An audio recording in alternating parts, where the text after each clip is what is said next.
e guarda. O Senhor não desperdiça uma lágrima, desde que seja oferecida. Porque adianta eu chorar e não oferecer a minha lágrima? Pode chorar à vontade, mas oferece. Não chora à toa. Para que chorar à toa? Já chora oferecendo. Senhor, olha, estou chorando. Eu ofereço essa dor desse dia por alguma coisa de concreto, pela conversão dessa ou daquela situação, dessa ou daquela pessoa. Isso é acesso. Tem um encontro inteiro sobre isso, né? Tá bom? É entrega, é oferecimento, tá? O primeiro sentido da nossa cruz diária é transformar a dor e o sofrimento que existem no mundo e que nos apresenta em nossa vida em rebeldia e abatimento, e dar-lhes um valor de redenção para o mundo e de purificação para nós, unindo-nos a Jesus e oferecendo-nos ao Pai. Correto? Considerai que é suma alegria, meus irmãos, quando passais por diversas provações, sabendo que a prova da vossa fé produz a perseverança. Mas é preciso que a perseverança efetue a sua obra. Quer dizer, sofrimento nos fortalece. Agora, eu preciso pedir sofrimento? Eu não sou boba de pedir sofrimento. Deus me livre, né? Ficar pedindo para Deus, Senhor, manda sofrimento, né? Aquelas pessoas que ficam assim, manda aí. Eu não quero nada disso, não. Eu fujo disso. Mas se vier, eu vou conduzir da melhor maneira possível. Como? Entregando ao Pai, oferecendo pela redenção da humanidade. Então não precisa pedir sofrimento, né? Na Idade Média, os santos, as pessoas tinham silício, né? Que eles colocavam assim, aquelas arames, né? Nas costas, assim, com pontas embaixo da roupa. Às vezes usavam chapéu, as mulheres, até as freiras, né? Usavam lá e colocavam aquela coroinha de ferro, né? Então aquele ficava serrando assim, a cabeça sangrava, furava, né? Então era assim, era uma tristeza. Agora, na Idade Média isso era normal. Hoje em dia já nem precisa mais disso, né? Você liga a televisão, é flechada, é apunhalada, já tem silício na cabeça, no corpo inteiro, né? Porque você vê a humanidade sofrendo desse jeito, que é mais silício que isso, não precisa nem pôr mais nada, né? Então, o que a gente tem que entender? Ninguém precisa pedir sofrimento. Ninguém precisa pedir dor, né? Ninguém precisa pedir as coisas. Se vier, a gente tem que direcionar para Deus, pela conversão das pessoas. Tá bom? Olha que interessante aqui. Entretanto, não devemos esquecer que o mistério pascal, núcleo central da missão de Jesus, inclui inseparavelmente a cruz, a ressurreição e o Pentecostes. A cruz sem a ressurreição é um fracasso. A ressurreição sem a cruz é uma ilusão.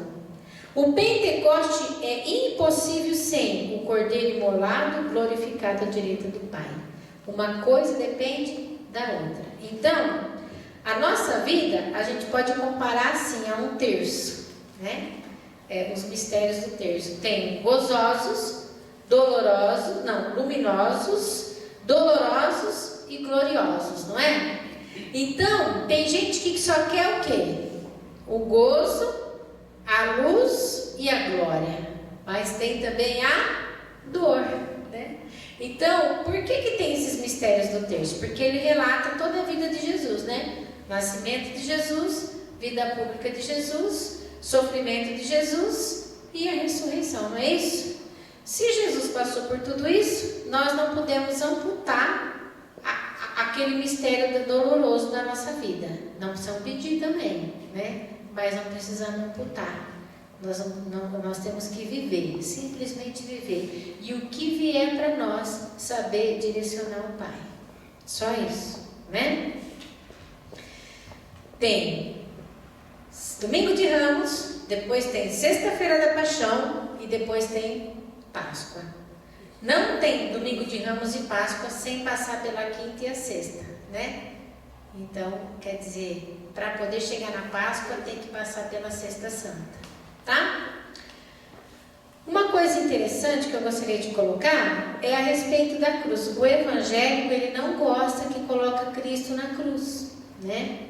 Ele diz que se Jesus já ressuscitou, por que vai pôr o Cristo na cruz? Se Jesus já está ressuscitado, não tem sentido pôr ele na cruz. A cruz, se você vê uma cruz por cruz, não significa nada.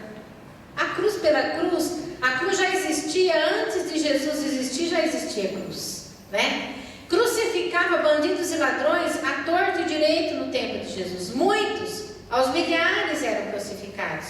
Hoje, o pessoal, né, antropólogos, esse pessoal que mexe com isso, acha nas escavações cruzes e mais cruzes, cadáveres e mais cadáveres, ossos e mais ossos de pessoas com sinal de que foram crucificadas, né? A cruz por si só não tem significado nenhum. Ela só teve por causa do sim de Jesus. E outra coisa, por que Jesus, é interessante que Jesus esteja na cruz? Jesus não está mais aqui na cruz, né? Não está mesmo.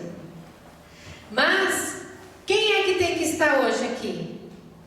Sou eu, somos nós, né? Crucificando o nosso eu, a nossa vontade, para nos unirmos ao Pai. Então é subir na cruz e abraçar Jesus todos os dias.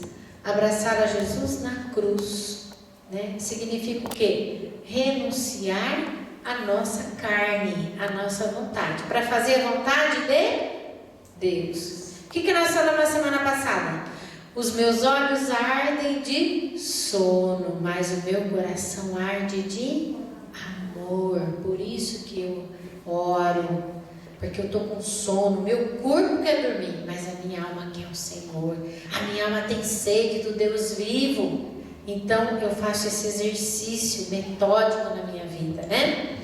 Em verdade vos digo, se o grão de trigo caído na terra não morrer, fica só. Se morrer, produz muitos frutos.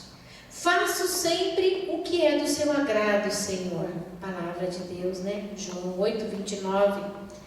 Meu alimento, quem diz isso? Meu alimento é fazer a vontade daquele que me enviou e cumprir a sua obra. Quem disse isso? Jesus. Alguém lembra onde foi que Jesus disse isso? Ó, meu alimento é fazer a vontade daquele que me enviou e cumprir a sua obra. Alguém lembra? Jesus estava caminhando com seus discípulos e aí eles falam assim: mestre, nós precisamos ir até a cidade para comprar alimento, que acabou o nosso alimento. O senhor não quer ir conosco? Ele disse o quê? Minha vontade é fazer a vontade do Pai. Meu desejo é fazer a vontade do Pai. Meu alimento é fazer a vontade do Pai. Porque ele sabia que ele tinha que trabalhar, porque a samaritana ia encostar no poço. E ele tinha uma obra para realizar ali.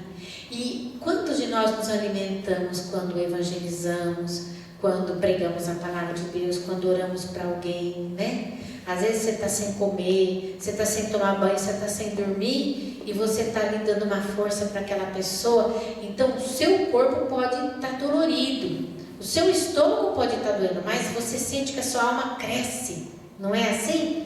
A gente sente um estado de alma gostoso, uma felicidade em estar morrendo um pouquinho para o irmão estar vivendo um pouquinho, né?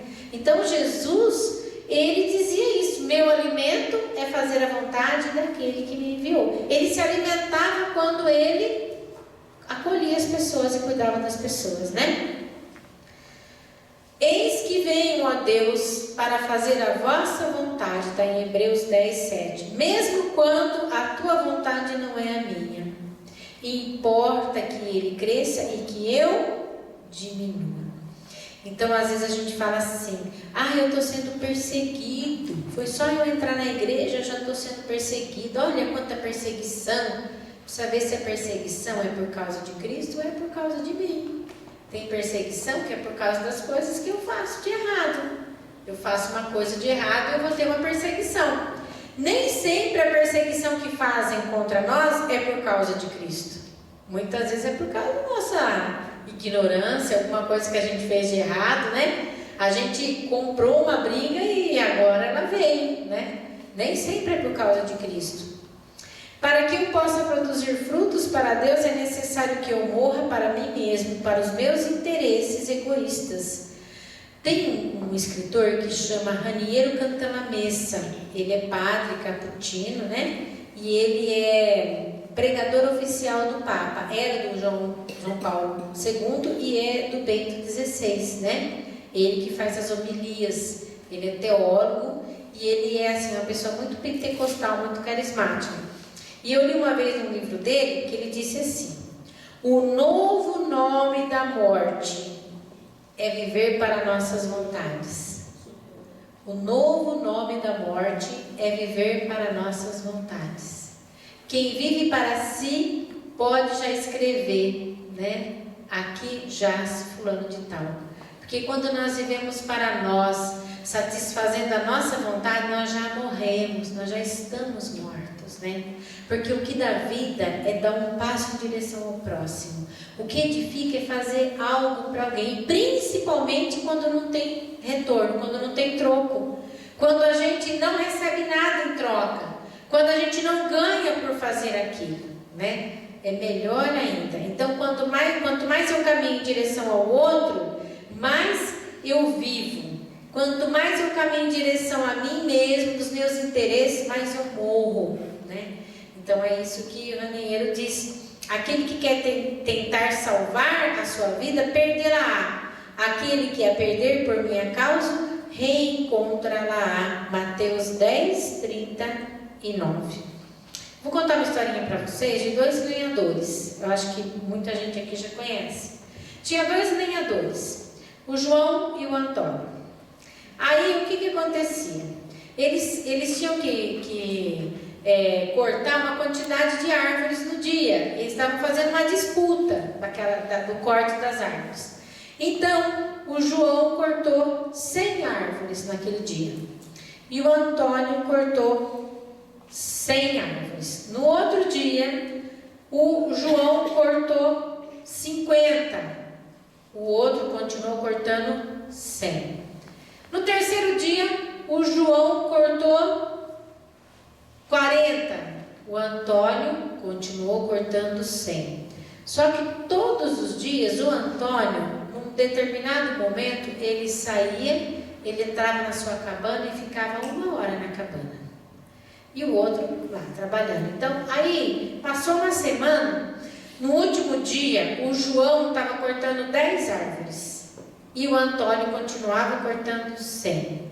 Só que o Antônio trabalhava menos que o João, porque ele entrava na cabana e ficava lá. Às vezes ficava até 2 horas lá. E o outro não parava 1 minuto e estava cortando menos árvores. Aí ele foi perguntar para o tal do Antônio o que estava acontecendo, que ele trabalhava feito um louco, não parava e estava cortando cada dia menos árvores. E o outro, né, estava trabalhando cada dia menos e cortando as mesmas 100 todo dia. Qual que era o segredo? Ele falou: não, é que eu entro na cabana para mim amolar o machado, né? Então ele amolava o machado e continuava cortando. E o outro não amolava, machado cego não corta nada, né? Então a gente vê que para a gente poder carregar nossa cruz, renunciar à nossa vontade, deixar as nossas coisas para fazer a vontade de Deus, nós temos que amolar nosso alicate, né? O nosso machado, a nossa enxada, seja o que for. E como é que a gente pode amolar a nossa ferramenta? Através do Espírito Santo. Ele é o único que amola a nossa ferramenta. Sem ela, nós não podemos, né, fazer nada. E o que é amolar a ferramenta através do Espírito Santo para fazer a vontade de Deus? É uma coisa que se chama penitência. Penitência, jejum, abstinência. Ninguém gosta, mas é preciso para a ressurreição. Olha, tudo isso nos fortalece para fazermos a vontade de Deus. Quando a pessoa quer ficar forte e quer ter um corpo assim, bem definido, quer ter saúde, onde que ela vai? Na musculação, não é? Não é isso? Ela não prepara o físico na musculação? Ou caminhando? O espírito tem que ser preparado também. Se nós não entrarmos numa rotina de penitência, da abstinência, de deixar algumas coisas, essa semana eu deixo café, a semana que vem eu deixo doce, a outra eu deixo refrigerante, para eu ir acostumando o meu corpo com as entregas, os oferecimentos, as abstinências, né? As penitências. Na hora que a coisa pegar, eu vou ser o primeiro que eu vou cair, eu não vou dar conta. É que nem a criança, não vive sem um Nescau. E o dia que nós tivermos que passar pela provação, que não tiver o que comer? Se a criança não fica sem o Nescau, ela vai ficar sem o necessário, né? É a mesma coisa o adulto. Se ele não consegue ficar sem uma refeição durante a semana, ele vai conseguir passar por uma prova maior? Não vai. Então, para carregarmos a cruz a cada dia, nós precisamos começar a treinar, né? Treinar a cada um de nós, tá bom? Eu acho que seria só isso. Eu só vou ler esse trechinho aqui, ó, que é um documento da América Latina. Na América Latina, devemos ser capazes de converter nossas dores no crescimento até uma sociedade verdadeiramente participativa e fraternal. O continente precisa de homens conscientes de que Deus os chama para atuar na aliança com Ele. Homens de coração dócil, capazes de assumir sua própria dor e a dos nossos povos e convertê-los em espírito pascal, em exigência de conversão pessoal, em fonte de solidariedade com todos os que compartilham esse sofrimento e em desafio para a iniciativa e a imaginação criadora. Eu vos exorto, pois, irmãos, pelas misericórdias de Deus, a oferecerdes vossos corpos em sacrifício vivo, santo e agradável a Deus. É este o vosso culto espiritual. Olha que interessante. Lá em 2 de Coríntios está escrito uma coisa. Em tudo somos oprimidos, mas não sucumbimos. Vivemos em completa penúria. É verdade isso? É ou não? Hã? Sim ou não? Mas não desesperamos. Somos perseguidos. Sim ou não? Sim. Mas não alcançados. Somos abatidos, mas não destruídos. Trazemos sempre em nosso corpo os sofrimentos da morte de Jesus, para que também a vida de Jesus apareça em nossa carne mortal. Assim em nós opera a morte e em vós opera a vida. Quem está falando isso? Paulo. Paulo está falando que sofre tudo pelo Evangelho. Enquanto no corpo dele opera a morte, que é o sofrimento, as chibatadas que ele levou, em vós opera a vida. Para quem ele está escrevendo isso? Para a comunidade de Coríntios. Enquanto ele sofre, os coríntios crescem. Não é isso?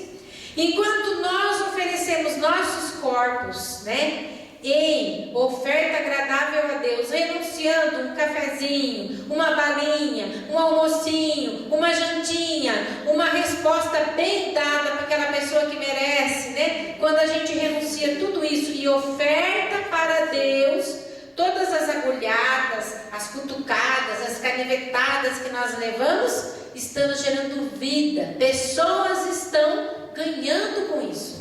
Isso é ascese, isso é entrega, isso é oferecimento. Isso é carregar a cruz, né? Não precisa engolir grosso, não precisa engolir o sapo. Não precisa engolir, porque quem engole sapo fica doente. Dá problema de tireoide, de intestino, de estômago, de fígado, de rim. Dá problema de tudo. O que tem que fazer?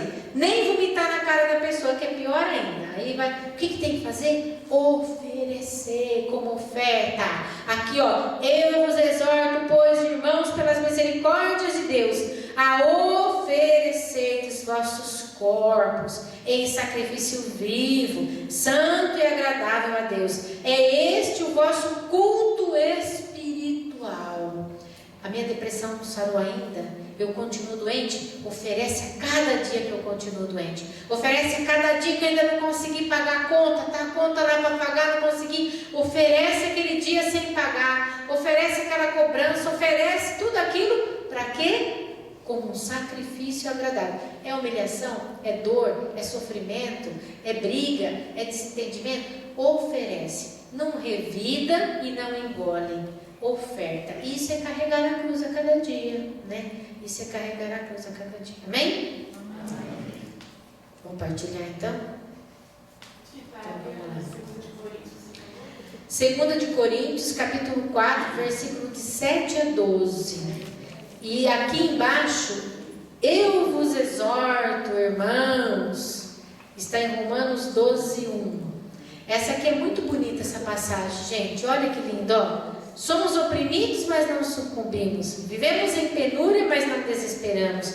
Somos perseguidos, mas não alcançados. Olha que lindo. Somos abatidos, mas não destruídos. Trazemos sempre em nosso corpo os sofrimentos da morte de Cristo, para que na nossa morte opere em vós a vida. Não sofra em vão, sofra por amor a Jesus. Você está com uma doença, está com um problema? Sofra, mas ofereça, porque milhões de pessoas, através da sua oferta, você unindo a sua cruz, a cruz de Cristo, muitas pessoas vão conhecer Jesus.